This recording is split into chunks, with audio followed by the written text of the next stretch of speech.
Hi, I'm Lee. I love movies. Movies are great, right? Yeah.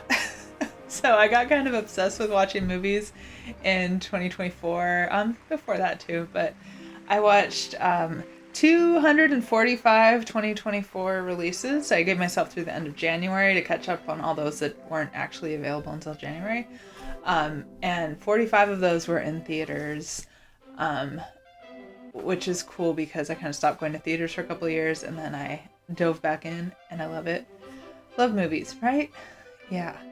So along with this video, this silly awards video, I also obsessively made a zine of 2024 movies, including like my favorites list and a bunch of puzzles, including a giant crossword puzzle. I think the crossword puzzle itself includes like 150 2024 release movies in it. And so it acts kind of like a trivia game too, you know, because the clues are trivia-y. So it's a really fun way to nerd out about 2024 movies if you're into that kind of thing. It's totally free, available. I have just started a Patreon free tier as a way to distribute this zine that I made. And I'm throwing up some other free stuff on it too, including like a pizza cooking zine that I made. So join the free Patreon. It's linked in the description to get that zine and play the puzzle. Anyway, moving on. So I also kind of asked friends and family and Instagram for ideas on like awards categories to award movies that are like unconventional categories that would be fun. So I've compiled a bunch of those awards categories and I'm gonna do a little awards ceremony. I'm wearing my knit hat that has gold sparkles and my fancy vegetable top, ready for my very own awards show. So I'm going to aim not to spoil anything for you. I want this to be watchable even if you haven't seen the movies, so I'll talk around things or be vague on purpose. So for the first awards category, my brother Ben suggested an award for Most WTF Moment. And he said The Substance would probably win for sure. And I mean, agree, obviously. Last 15 minutes specifically of The Substance, most WTF moment, like it's gotta be. It has to. Like nothing can come close, right? Come on. So that's the winner. But I do have a couple runners up. One of them is just the entire plot of Cuckoo. Just really incredible. Like how did they think of that? Just the whole plot, everything about it, really, the entire movie, Cuckoo. And then the second runner up for WTF moment would be a very specific scene in the movie Red Rooms, which is probably about like a half an hour before the end. It's like towards the end, but not all the way at the end. Takes place in the courtroom. It involves like an outfit, and that's all I'm gonna say. And if you've seen it, you know what I'm talking about. Very striking, memorable scene. Good category. Okay. Next we have Dave suggested awards for best opening title sequence and best end credit sequence.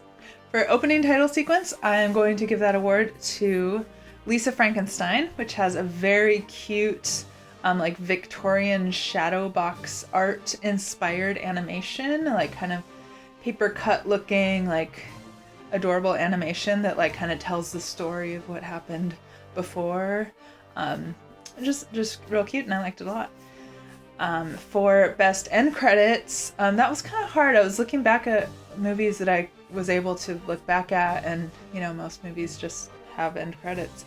But I'm giving that award to Sing Sing because you get to see like camcorder footage of the real theater like plays that the movie's about, and also you get to see all the people who play themselves in the movie, and you like see them all in the end credits as, you know, as themselves. So that's just a great context for the entire movie, and I love to see it. It's great. And runner up, because it's very similar, is Kneecap. So Kneecap is about a real band, and actually the band is playing themselves in the movie, so you don't really need to see like, oh, here's the real guys, because it is the real guys. But it's still fun to see like footage of like the real like just actual real footage instead of movie, because it's not a documentary. It is like a scripted movie. They just play themselves, so it's really interesting the way it's done, because it's like they made a movie about these guys like so recently after the events happened that they were able to just play themselves and recreate the events that happened, I guess. Also, I don't think it's entirely true. I'm talking about this movie I didn't do a lot of research about. But in the end credits, you see the footage of the band performances, like in real life, which is fun. And then I'm going to do a bonus for opening and closing credits, like together as a set, like as a bookend, juxtaposed against each other. That award goes to Honora. So not either of them by themselves, but only together as a set. And moving on to the next category, my other brother Paul suggested award for best vampire moment, which is fun because there were quite a lot of pretty good vampire movies in 2024, like a handful. So I thought about this a lot, and I'm gonna go with what kind of like brought me the most joy in a vampire moment, which is the end of Slay. And also like kind of side awards, Slay gets my personal award for like horror movie that I would recommend to non-horror people. It's a horror comedy, and it's both horror and comedy, but I think if you don't like horror, you would still like Slay. It's just so much fun. It's just entertaining, fun, funny, and it is a vampire movie, and the ending is kind of a twist on how vampires work. It's like a fun reveal or thing that you learn at the end, which kind of ties it all together. And it was really fun. And as a runner-up, because it's a little bit similar, it kind of can go hand in hand, even though the movie itself is very different. I'm going to bleep the title of this movie because I think YouTube doesn't like certain words to be said, but I'll be on the screen. It's the ending of Humanist Vampire Seeking Consenting Bleep Person. And the ending of that one also just made me really happy. I like the ending, so. Vampire moments. And then Paul suggested another one, award for best dog or cat. And I mean, I'm a cat person. I gotta go with cat. I love dogs too. I love all animals. But the cat in Quiet Place Day One was the star of the movie. So great. Love that cat so much. Lupita Nyong'o loved that cat so much that she like became a cat person, like after filming that movie, apparently, according to press stuff. I am gonna spoil a little bit because I know a lot of people like don't see horror movies if an animal is like in the marketing because they're afraid that animal's gonna die. And if that's you, if you haven't seen the movie because you're worried about the cat, I'm gonna tell you, you're good. You can see it. The cat's okay. Very good cat. Strong, brave cat. Makes it through the end. So I'm sorry if that's a spoiler that you didn't want. I think that's a spoil a lot of people would want, so that's the only thing I'll spoil in this video. And then we got a runner-up here is all of the cats of Istanbul in the movie Crossing. And if you've seen the documentary from probably close to 10 years ago now, yeah, probably about 10 years ago, Kedi, Kedi, that's a documentary about the cats of Istanbul, the feral cats who come right up to people and get fed and pets and stuff, who live all over the city of Istanbul, and I think other parts of Turkey too, not just that city. Crossing takes place mostly in Istanbul, and there's just cats all over the place. They're just walking up and down the street, and you just see them everywhere, and you don't get to know any individual cat. You just see them all everywhere, and it's great, and I love it. And extra shout out to the movie Flow, because the main character is a cat, and it's a very nice, good cat who I loved a lot. And there's also a good dog in that too. And the dog in Flow reminded me a lot of my childhood dog Bert. It's a golden retriever. So good dog also. Good dog, good cat. And next we have the award for best sweater or knitwear in a movie. And that's by Misty. And Misty says that her pick would be Red One, of course, which is very cute because I knit the hat in Red One, one of the hats. One of the Santa hats that J.K. Simmons wears in Red One, I knit. So Thanks, Misty. I don't vote red one though. My winner of this award is The Devil's Bath, which is a horror movie. It takes place in 1750 Austria, and like mostly in winter. And there's a lot of like sweaters being worn that are super functional, and they look, well worn, well cared for. Really functional wool sweaters, handmade, obviously, 1700s. You can see like stripes that are made by different colors of sheep, like very basic sweaters, but you can see like the hand spun wool and the sheep colors, and I just loved looking at that. My eyes were constantly like going to the sweaters and like looking at the stitches and the sheep wool and stuff. So that's definitely the knitwear that like I noticed the most, like as I was watching it. I was like looking at it the whole time as I was watching it. So that is my winner. And the next award is Katrina suggested an award for best and or worst accent, or fake accent specifically. Best or worst fake accent. I have a terrible ear for accents. Like, I can't do accents. I don't notice usually if an accent is especially bad or good. Like, if someone has an accent, I'm like, oh, they have an accent. Like, I don't, like, it's not something I notice or I have the ability to, like, judge at all. So I changed the award a little bit. I'm changing it to best vocal acting of a character within a movie, because the main character of Do Not Expect Too Much from the End of the World has, the character in the movie has a character that she does in TikTok videos using a face filter named Bobita, and he's like an Andrew Tate wannabe. Like, he says in the videos that he's like friends with Andrew Tate, and he's like super awful, misogynist, racist, horrible, awful person, but she's making fun of Andrew Tate type people, obviously. So the whole movie is like her going about her day of like gig work, kind of like just being really overworked, underslept, going from task to task to task, and then she'll just like take breaks, in the bathroom or while she's eating lunch or whatever, to just film these videos and just say random crap, and it's as just to entertain herself, basically entertain herself and entertain whoever wants to laugh at her, and it's pretty funny. It's I don't speak Romanian, so I don't know how much the accent of her character is different, but like her voice, kind of changes. So that wins the award for best like vocal acting work. And next, Rachel suggested an award for easiest to knit or craft to. This one's a little bit hard for me because I knit to every movie, basically, like every type of movie. If I'm watching a movie with subtitles, then I'll knit something simpler that I don't have to look down at as much, or something like really visual. And I have different projects I can grab for different types of movies. So there's the answer for easiest to craft to, if it's a craft that you really need to look at a lot and pay a lot of attention to, is like, well, a movie that's not very good, right? And I don't want to award the award to a movie that's not very good. So instead, I'm choosing a movie that is like, you can be glancing up and down and you're not going to miss any super amazing visuals or subtitles. And there's a little bit of crafting in the movie, and that's Thelma.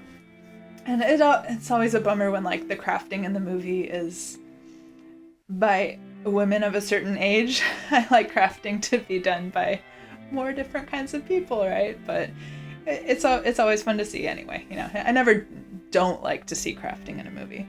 And this movie has a little bit of crafting, little bit. So and it's just a great movie, and I love it, and it's a good rewatch. I've actually already rewatched it once since the first time I saw it, and it was great on a rewatch. And as far as movies to craft to, like, rewatches are always great, because if you've already seen it, you can be looking down more and not miss as much. So I'm going to say Thelma wins the award for best to craft to. And then I'm adding an extra bonus award for worst to craft to. And that means you don't want to be looking down at all, ever. You want your eyes on the screen paying attention the entire time because you don't want to miss a second, because you never know when a visual gag is going to happen, and that is Hundreds of Beavers, which is amazing. And I know Hundreds of Beavers, if you haven't heard of it, you might be thinking right now, oh, it's a joke movie, it's a so bad it's good movie or something like that, but no, it's incredible. It's live action Looney Tunes combined with silent film comedy, but it's like completely its own original, unique combination of things that's made with, modern day low budget editing abilities, that is really like shows what the future of movies could be in a way that's like people could make amazing artistic movies on a low budget now that just look like nothing you've ever seen before. So this is a movie you want to see and look at. And I'm sure I was knitting while watching it, but I think I was knitting something that I didn't need to look at too much because I was trying to watch the whole time. So Hundreds of Beavers, worse to craft to, but in a good way. And for our next award, my other brother, Matt, I have 3 of those brothers, Matt suggested award for Best Jump Scare, which it's hard to pick out like one jump scare, but the movie Oddity had like several really good jump scares in it. So I'm saying the movie Oddity as a whole, and if I had to choose like the best jump scare within Oddity, I would say probably the one where you are from the perspective of someone sitting inside a tent, looking out the door of the tent, and then something kind of appears in your line of view. It's the kind of jump scares where like it's not just like, oh, someone was standing behind a door and made you jump. It's like actual bad things are happening. It's a horror movie that has horror. Oddity is definitely a horror movie for people who like horror movies. Yeah, it has some supernatural aspects too, and then some of the jump scares are kind of the supernatural kind. Runner up for a movie as a whole with good jump scares is Smile 2. Definitely a bunch of good jump scares in there. There isn't like one that sticks out at me. I just remember it being like a movie that had good jump scares. And for the next award, this one was sent in by Angela. It is a little bit like more complicated, so I tried to like condense it into like an award, briefer, fewer words, which is award for representing relationships outside of mainstream scripts. And this is especially in regards to non-toxic / tropey ways of handling relationship or family problems. So I totally understand what this means. I feel like I'll try to write it in a briefer way to put on the screen. But,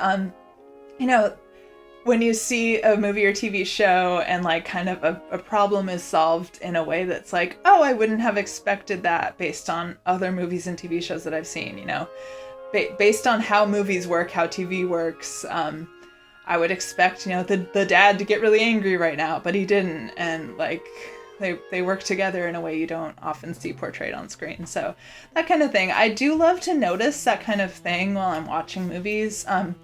For some reason this year, like the list of movies that I've seen, nothing was really popping out at me as like a perfect example. It's like the perfect winner of this award. So I have a few like in this way. For the winner, I will say National Anthem, because it's kind of like about relationships that are outside of the mainstream, outside of norms. I kind of wanted to go back and rewatch part of it, which I forgot to do. But I think I remember like being worried that his mom was gonna get really mad about his relationships that he was forming outside of the family. And then in the end, like she was cool, which I'm sorry if that's a spoiler. It's not a huge plot point. So I feel like even his family relationship and his relationship with his brother too, I saw this movie a little while ago, so I'm trying to remember it, was all kind of like a little bit outside of like mainstream tropes.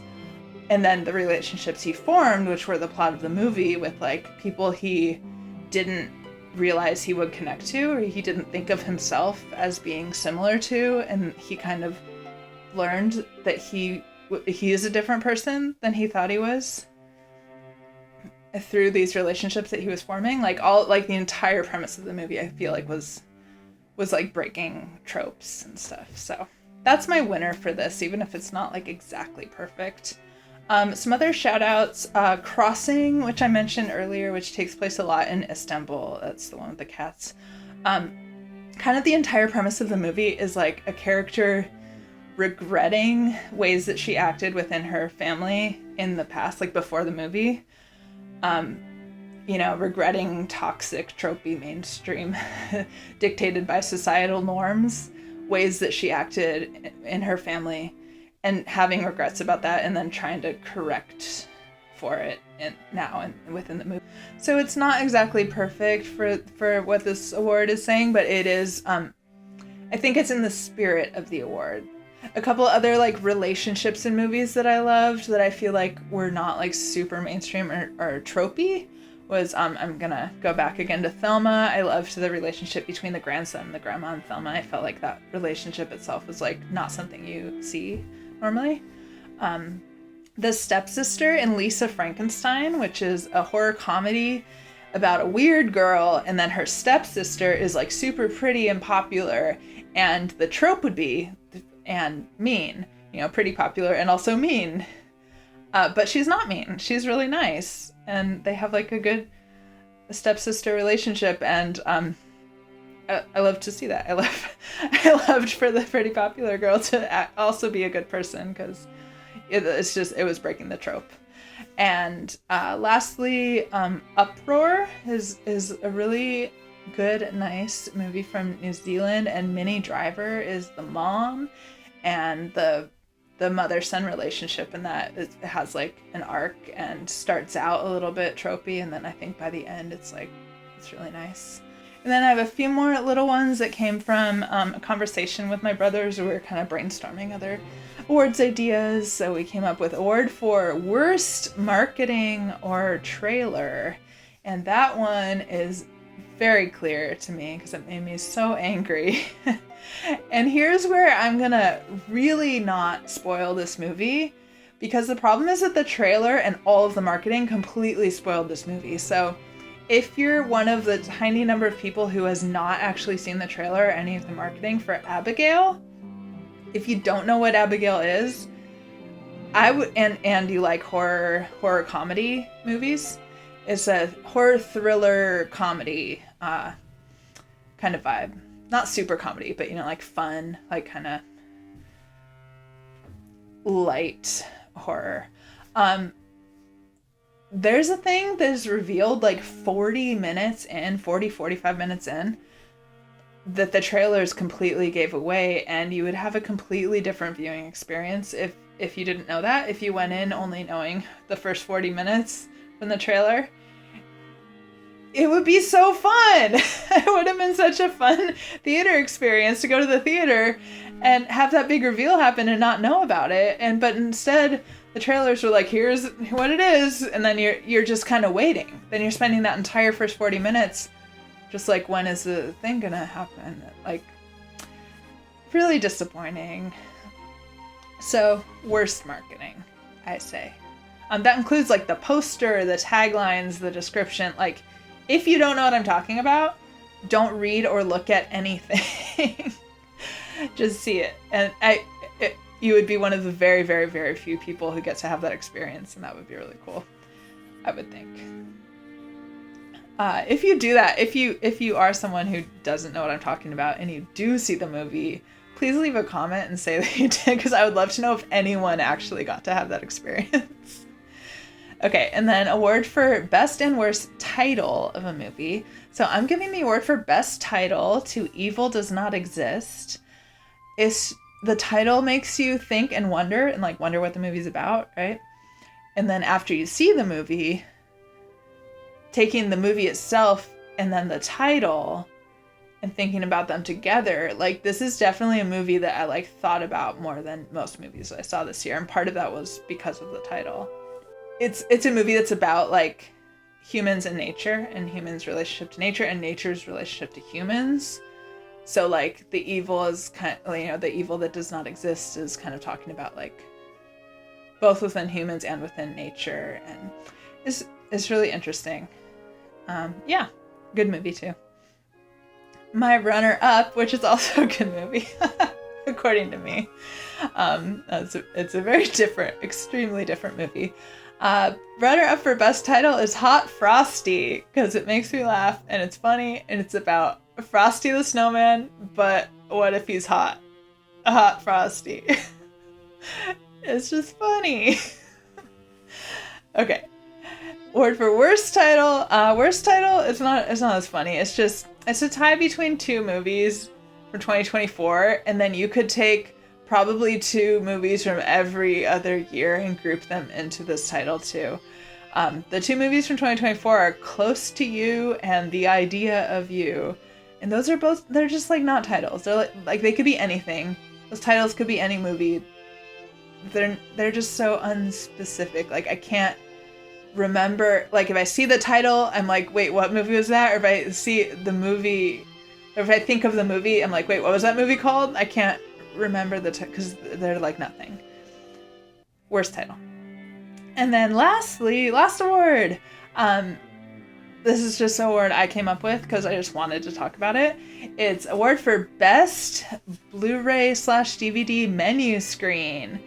And that award goes to The People's Joker, which I actually missed in the theater because it had a messy short theatrical run, and I had heard all about it, and I'd heard about like the copyright stuff. It's an independent movie based on the characters of the Joker and other Batman characters, and they were eventually able to release and stuff because it's protected for being parody, but of course there was like litigious actions going on and stuff because DC doesn't want that to be okay. So it had a messy release because of all that, and then it got released on physical media, and so I just bought the Blu-ray blind without having ever seen it because I just wanted to support it and see it. And the Blu-ray has a menu screen. It's the main actor and creator of the movie, Vera Drew, talking to you, like pointing to like, there's chapters, there's special features. Like you could go to the subtitles and pick what language you want to subtitle in, and like telling you like what you can do. But then it just like keeps going. I think for like over a half an hour, maybe longer. She just keeps talking and she starts kind of going a little wacky, like, you need to pick why haven't you picked something yet? Oh, why are you not choosing something? And then she like goes off on a tangent about the copyright stuff and like reads the letter from DC. It's kind of like its own little short film, this like an extra little short film that goes together with the actual film. I did read, I don't know if this is true, I read on a message board somewhere that the DVD menu is shortened, I guess because the space on a DVD is shorter. So that the DVD menu is only like 15 minutes, but the Blu-ray menu is like over half an hour, I think. So if you're choosing between buying the DVD and the Blu-ray, that's a reason to go with the Blu-ray. I know hardly anyone buys physical media anymore. Obviously I do. If you're gonna buy something, that's a good one to buy. So that's the end of like all the silly awards, all the little awards that we came up with. For like the grand prize awards, that's just gonna be my top movies of the year. So this is my favorite movies of the year, not your favorite movies of the year. Anyone else? We all have our own. I know there's some very, very, very popular movies that are not on my list, and that's just because I didn't like them as much as some other people liked. If there's one missing that you think should be there, put it on your list. Or write it in the comments. Maybe I missed. If there's like a very obscure movie that you think maybe I just missed and didn't see, that's possible. I only saw, 245 movies. I totally missed many hundreds, right? There's probably thousands of movies. So if there's one that you would recommend to me, I'm happy to hear about it. So I'm going to start with honorable mentions, because basically my list is so, I mean, it keeps going because I just make a letterbox list and I just like rank them all. So it just like goes on forever. So where I chose to draw the line is to do 15 honorable mentions. And then after those 15, I'm going to do my top 20 from 20 through 1. So, honorable mentions. We're going to go through these real fast. We got Evil Does Not Exist. Humanist vampire seeking consenting bleep person. Girl with the Needle. A Real Pain. A Different Man. Seed of the Sacred Fig. Conclave. Rebel Ridge. Flow. Trap. National Anthem. Slay. The Monk and the Gun. Lisa Frankenstein. Caddo Lake. And now we're into the top 20. So starting with number 20, we have Fall Guy. Woman of the Hour. Perfect Days. River. The People's Joker. Ghostlight. Thelma. The Substance. Kneecap. Do Not Expect Too Much from the End of the World. And now we're at number 10. 10 is Sing Sing. Red Rooms. Crossing. I Used to Be Funny. Green Border. Number 5 is Nickel Boys. Number 4 is My Old Ass. Number 3 is Hunters of Beavers. Number 2, Problemista. And at number 1, a movie I've not mentioned anywhere else in this video, I believe, is I Saw the TV Glow. Woo! Yeah! There, that's my award. That's my grand prize award. Goes to I Saw the TV Glow. But, you know, I love all these movies that I just said. Like, all the way, like, they're all movies that I would recommend and that I liked a lot. So, the closer we get to the top, the more I love them, but they still are, you know, the order could be moved around a lot. It's obviously very difficult to finalize the list, put the list in order.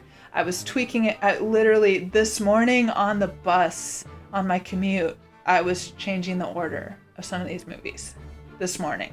So if I recorded this video tomorrow, the list would probably be a little bit different. I just had to say, okay, that's it. It is what it is. It's done. This is my list. So this is my list.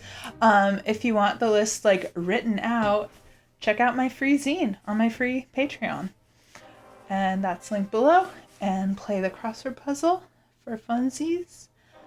And if you watch this video first and then you play the crossword puzzle, you'll probably, some of those clues you might remember me talking about in the video. So you'll have a little bit of a leg up there. Maybe. Happy movie watching. I hope you love movies too. Movies are good, huh? I really love movies. That's why I'm doing this silly video. And on to 2025. I've already seen 2 good movies in the theater of 2025. Good year so far. Let's go.